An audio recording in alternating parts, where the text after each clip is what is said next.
Bonjour, très chers compatriotes gabonais. En vos rangs, grades et qualités respectives, je suis du côté de Petit Paris. Du côté de Petit Paris, où nous sommes appelés à remplir un devoir patriotique. Il vous souviendra que nous sommes sortis dans le groupe WhatsApp, nous faisant passer pour des fantômes. Les fantômes ont curieusement ressuscité. Donc là, nous sommes à cette opération d'identification de ces fantômes-là, du côté du gymnase, palais de congrès. Et à peine j'arrive là, vous voyez déjà toute cette foule bigarrée. Eh bien, ce sont des fonctionnaires censés être des fantômes, que d'aucuns ont qualifié de fantômes. Parmi ces fonctionnaires, il y a ceux qui sont comme moi, David Mberakouma, sans chaise et sans bureau. Parmi ces fonctionnaires, il y a ceux qui n'ont pas été affectés et autres. Donc toutes les situations administratives qui n'ont pas été régularisées par ces inaptes-là, maintenant c'est nous qui sommes responsables de leur propre turpitude. Et nous sommes obligés, une fois de plus, de faire la croix et la bannière pour pouvoir justifier que nous sommes bel et bien des fonctionnaires, mais non pas des fantômes. Et il faut mettre à la disposition du CTRI un certain nombre de documents. Moi, personnellement, j'ai tous mes documents. Mon arrêté d'intégration, mon arrêté de titularisation, ma mise en stage, et nous attendons les reclassements. Donc, ce que l'État n'a pas pu faire, eh bien, c'est nous qui sommes responsables. Or, l'État, dans sa prérogative de puissance publique, a la compétence de la compétence. L'incompétence de l'État maintenant se justifie sur de simples petites personnes que nous sommes. Un fonctionnaire sans bureau, un fonctionnaire sans table banc, un fonctionnaire sans chaise. Et on recherche la performance. On demande à ce fonctionnaire d'être... Madame, vous êtes aussi concernée par l'opération? Oui, oui. Ah, d'accord. Donc, on demande à des fonctionnaires de se lever chaque 6 heures pour aller à un emploi qui n'existe pas. Un poste d'emploi fictif. Quand bien même, vous avez été affecté à une direction. Le bon sens aurait voulu, lorsqu'on veut rationaliser les ressources humaines, de commencer d'abord par faire ce que le chef de l'État est en train de faire. La construction des bureaux administratifs. En plus de la construction des bureaux administratifs, il va falloir les équiper en matériel de nouvelles technologies pour rationaliser justement le travail des agents publics. Ensuite, il faut créer des instruments de motivation de ces agents. Il faut parfaire leurs connaissances. Il faut les envoyer une fois de plus dans le circuit de formation.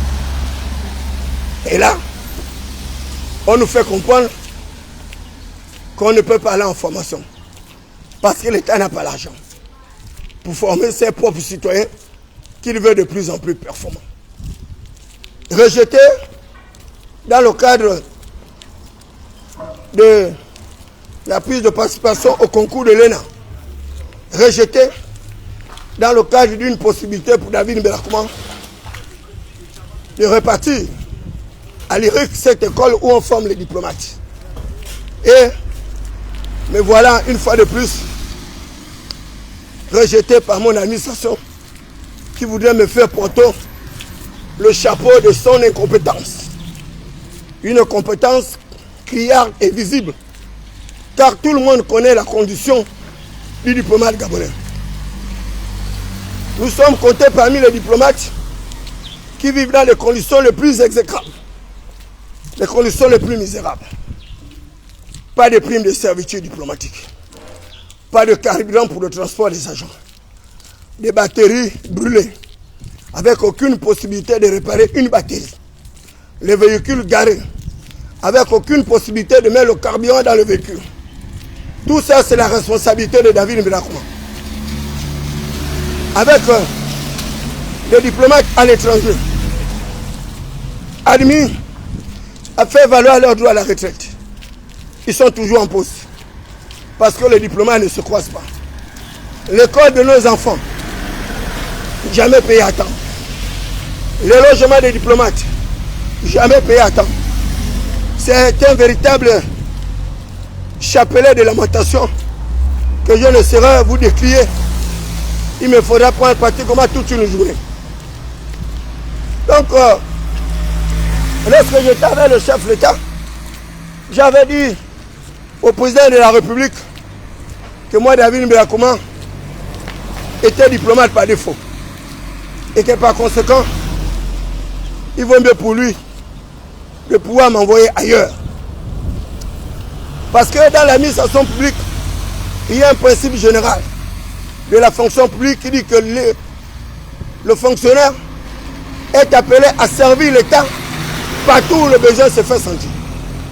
Mais les nantis, les privilégiés du régime, les fils des plutocrates émergents, les fils des bourgeois, les fils des aristocrates, les fils de toutes ces personnes qui ont détruit notre système étatique, eux, ils sont dans les ministères clés. Le ministère du budget et des comptes publics, ministère de l'économie, ministère des mines et autres. Mais c'est toujours les fils des prolétaires que nous sommes, qui devons être dans les ministères de seconde zone, des ministères où il n'y a aucune prime, il n'y a aucun système de motivation, aucun système de formation et d'encadrement des ressources humaines. Le Gabon est comparable à ce que disait Mongo Betty à travers Ville Cruelle et Zaboto, où il arrivait à faire une différenciation, un distinguo entre le Tanga versant nord et le Tanga versant sud. Nous avons donc deux qualités de diplomates, deux qualités de fonctionnaires.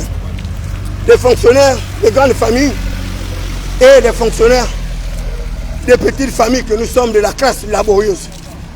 Et c'est les fonctionnaires de la classe laborieuse qui sont au ministère de l'enseignement, qui sont à l'éducation, qui sont à la santé comme le fut ma mère, Gounou Marceline. C'est la même reproduction sociale.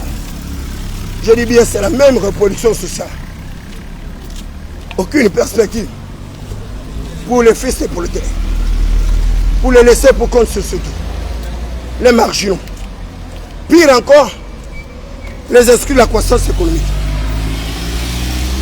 Nous voulons donc, une fois de plus, attirer l'attention du prince, qui a une véritable vision de ce qu'il veut faire de notre pays. Voilà le système Bongo PDG qui a détérioré l'État, qui a désinstitutionnalisé l'État, qui a dépiécé et démiété l'État. Aujourd'hui, l'État de ce système se retrouve à la merci, justement, des constats qui sont le vôtre. Donc, tout ce que les Gabonais ont vécu est la conséquence du système Bongo PDG. Vous avez bien vu la succession de tous ces ministres à la fonction publique, avec pour un résultat médiocre. Pendant le gel des concours et de formation, comment on a pu justifier dans des différents ministères, y compris le ministère des Affaires étrangères, que les gens aient pu avoir accès à un recrutement, à une titularisation et un avancement. Voilà là où il y a le vrai nœud gordien. C'est là-bas où vous retrouverez des faux fonctionnaires, non pas des fonctionnaires fantômes, mais des fonctionnaires qui ont été recrutés à tort, en dehors du respect des règles du droit de la fonction publique. Le principe de l'égale admissibilité de tous aux emplois. C'est un principe d'un État républicain. Sans compter le principe de l'égalité de traitement de tous les agents. Les échoués sont maintenant devant moi, David Mbelakouma. Les échoués sont maintenant devant moi, reclassés et avec des changements catégoriels, une incidence financière sur leur salaire. Moi, David Mbelakouma, ce qu'eux ils ont obtenu gratuitement, j'ai dû me battre contre l'ancien Premier ministre. J'ai dû me battre contre l'ancien système. pour avoir un reclassement, pour avoir un changement catégoriel. Et même malgré ces rues de bataille, au moment où je dois rentrer dans le repos, faut-il encore qu'on m'amène à me battre une fois de plus, à me battre de nouveau. Mais je ne m'arrêterai jamais. Vous savez, lorsque vous avez le syndicaliste dans l'âme, eh bien le syndicaliste est comme le pium. C'est une espèce de drogue, comme la quête du pouvoir. C'est une espèce d'héroïne, une espèce de morphine.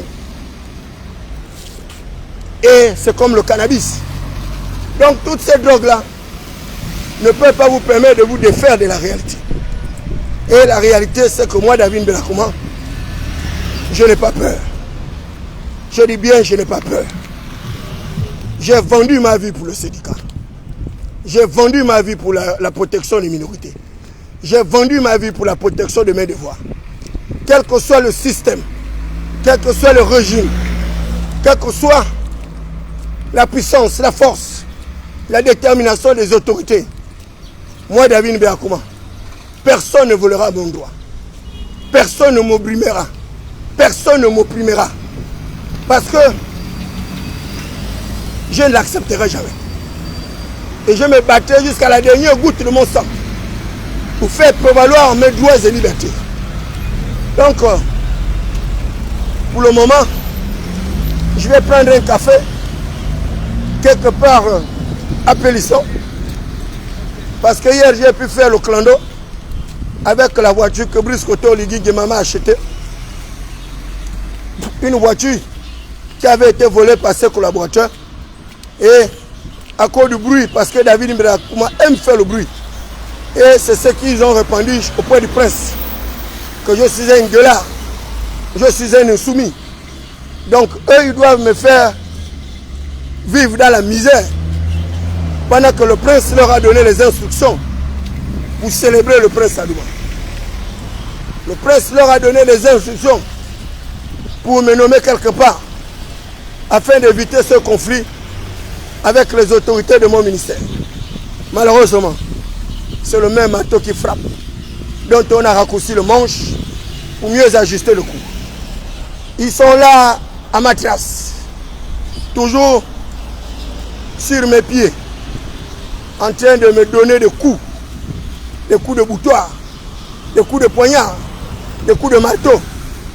Mais comme j'ai appris l'âme de la résistance, la Bible dit que si tu faiblis au jour de la détresse, ta force n'est que détresse. Si tu faiblis au jour de la détresse, ta force n'est que détresse. Que le faible dise qu'il est fort. Que le faible dise qu'il est fort. Que le faible dise qu'il est fort. Car la force est à l'Éternel des armées. La force est à l'Éternel des armées. C'est lui qui institue les princes et les autorités. C'est lui qui établit les rois. Et c'est lui qui les renverse sans aucune intervention humaine. Selon son agenda. Le temps est mon meilleur atout. Parce que le temps ne m'a jamais trahi. Le temps est mon meilleur atout. Parce que le temps ne m'a jamais trahi. Et lorsque vous arrivez comme ça, à toujours faire confiance au temps, faire confiance à la providence, et il y a de fortes chances que vous arrivez à vous en sortir. C'est encore là à la SCG où vous m'avez vu il n'y a pas longtemps mener des batailles contre cette société en situation de monopole qui nous fait boire une eau colore, une eau avec des odeurs nauséabondes. Et malheureusement, ce qui préoccupe les dirigeants, ce n'est pas autre chose que la recherche et la satisfaction des intérêts du plus grand nombre. Une société en situation de monopole, aucune possibilité de créer des oligopoles. Mettre cette société en saine compétition pour que les gens aient accès à une eau potable, que les gens aient accès à une énergie vitale. Non. Voilà ce qui n'intéresse pas les débats des dirigeants. Les débats des dirigeants sont axés sur la spoliation de la population, sur le matraquage psychologique et psychiatrique du peuple souverain. Et même en pleine transition, où nous recherchons à légitimer, à légaliser un pouvoir qui a été pris par des voies non démocratiques, ces gens-là continuent à vouloir nous traquer. Parce qu'ils ne comprennent pas le mécanisme d'une véritable démocratie pluraliste avec le respect de l'état de droit. Le respect de l'état de droit. J'ai posé la question à quelqu'un hier, un membre du CTRI, qui plus est un colonel ami à moi. Je lui disais, mon frère, la charte de la transition n'aura plus aucune valeur juridique à partir du 16 novembre prochain, lorsque le peuple se sera exprimé, parce que c'est le peuple qui est le garant. La loi fondamentale, c'est le peuple qui est le souverain. Et il n'en sera jamais autrement. Et la main du peuple sera toujours au-dessus de la main des dirigeants. Je dis bien la main du peuple sera toujours au-dessus de la main des dirigeants. Et ce matin, au sortir de toutes mes batailles, je vous entretiendrai sur certains articles de notre nouvelle constitution. Et je vous parlerai du régime présidentialiste. Et quelle est sa spécificité? En quoi consiste-t-il? Quels sont les avantages d'un régime présidentialiste? Quels sont les inconvénients de ce nouveau mode de pensée? Presque une philosophie. Dans le régime présidentialiste, nous avons l'expression président. Le président est la clé de voûte de toutes les institutions. Et le président incarne un pouvoir exécutif monocéphale. Monocéphale. Monocéphale qui veut dire une seule molécule. Une seule molécule. Monocéphale veut dire que le chef de l'État, son excellence Brice Oligui Nguema, président de la République, président de la transition, sera en même temps chef du gouvernement. Donc, il va incarner toute la puissance du pouvoir exécutif et en sa qualité également de garant des institutions, il va implémenter sur l'ensemble des autres pouvoirs. L'objectif visé par cette réforme n'est pas en tant que tel la recherche de la plénitude du pouvoir du chef de l'État, mais d'arriver à ce que le chef de l'État prenne ses responsabilités dans l'exercice du pouvoir. Parce que c'est le chef de l'État qui est le seul élu au suffrage universel direct. Et par conséquent, son mandat, il le tient du peuple et du peuple seul. Et c'est pourquoi toutes les situations antérieures décriées par les anciens premiers ministres, ces anciens premiers ministres frappés par une certaine tétraplégie dans la gouvernance politique, ces anciens premiers ministres incapables d'assumer la responsabilité de leurs actes, jetaient justement leur inertie, leur atomie, leur apathie, leur incapacité notoire à pouvoir impulser la dynamique du chef de l'État, sa vision pour l'implémenter sur le peuple souverain. Ils disaient qu'ils n'avaient pas suffisamment de pouvoir. Mais quel autre pouvoir le Premier ministre voudrait avoir au-dessus du pouvoir du chef de l'État? Il y a des principes hiérarchiques qui font en sorte que le Premier ministre incarne une délégation de pouvoir. Et bien désormais, il n'y aura plus de délégation de pouvoir. C'est le chef de l'État qui exercera le pouvoir exécutif avec toutes les prérogatives de puissance publique. Et ensuite, le chef de l'État nommera un vice-président. Et c'est ce vice-président qui aura justement une espèce de délégation de pouvoir pour conduire l'action du chef de l'État. Et ils ont également mis en place un autre processus d'un vice-président du gouvernement. Mais je reviendrai justement sur l'interactivité, sur les faits de causalité entre le pouvoir exécutif, le pouvoir législatif et le pouvoir judiciaire. Il s'agit donc pour les compatriotes gabonais de nous imprégner de cette constitution qui va consacrer un double septennat, c'est-à-dire 14 ans de règne de gouvernance pour le prochain président, avec une impossibilité de tenter un troisième mandat, modifier la constitution comme cela se fait un peu partout sur l'ensemble du territoire. C'est également une véritable avancée démocratique de savoir que les mandats vont être limités. Et c'est l'une des batailles que nous avons toujours menées dans la recherche de la limitation des mandats pour éviter cette espèce d'éternisement au pouvoir, pour éviter ce que Javi Mbeakoma a toujours qualifié de gérontocrate politique au sommet de l'État, avec plus de 30 ans, 40 ans de mandats successifs. Regardez la situation du Cameroun. Paul Biya, plus de 93 ans. avec plus de 43 ans de règne de gouvernance.